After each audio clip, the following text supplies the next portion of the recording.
দুপৰীয়া 1টা বজাত ল'ৰাজন মাকে খুৱাইছে খোৱাৰ পিছত ইয়াত খেলি আছিল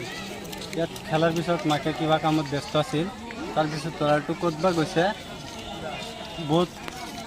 খোজাৰ পিছত ল'ৰাটোক নাপালে উদ্ধাৰ কৰিলে এই পানী ভৰা কেইবছৰ হ'ল কেইবছৰ বা 3-4 5-6 বছৰ হৈছে